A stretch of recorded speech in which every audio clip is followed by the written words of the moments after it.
ọjọ́ ìrántí ọjọ́ tí wọ́n kí a kú ewu táyé kí bàbá Bàrígà wọ́n pé jòjò lóko àtọ̀run bọ̀ ẹbí wa tún lè kàn sí àdúpẹ́. ọmọdáyé ayọ̀ ṣẹ̀ṣẹ̀ jọ́kẹ́ ní jọ́kejì jọ́kẹta ọjọ́ kẹjọ pé ọmọ gborúkọ Abdulaziz lásọmọ ayé ń pẹ́ kọ́dà gbàdí bàbá.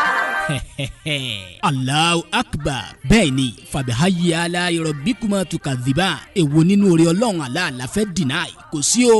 ọmọ lọ́jọ́ ìbí Mr. Oyetunji Abdulaziz Ọmọtọ́ṣọ́ aka Bambos. bẹ́ẹ̀ ṣe ń ṣe alihamudulilayi ní òní ọjọ́ ìbí yín ìyẹn 22nd of September gbogbo ayé ló ń bá yín dúpẹ́ à ń celebrate yín sà kẹfọwọ́ pawú kẹfìrìgì jobi òjòjò ní sowó kó má lè nájà kòkó kòlàrọ̀ tá a lè ìgbà ọdún lónìí ọdún kan ló máa jẹ́ fún yín Mr. Abdulaziz Ọmọtọ́ṣọ́ Bambos. mo ṣetán mo fẹ́ kí ọ lókìlì bàbá yín ṣe bẹ́ẹ̀ yín lọ́mọ ẹkùn tó fin torítorí ọmọ ẹkùn tó fin tìrùtìrù ẹ̀yin lọ́mọ torí mẹ́ran jẹ ọmọ aníwọlá àánú ọmọ ewé kan mo pè lógùrò ilé ìgbà ìwé ló jẹ́ mi lójú ọlọ àlọ́gbàlọ́lọ́ àwọn tìrè ìran bàbá yín ni wọ́n máa ń kọrin fún báyìí pé ọmọ ẹkùn náà dà ọmọ ẹkùn náà rèé o.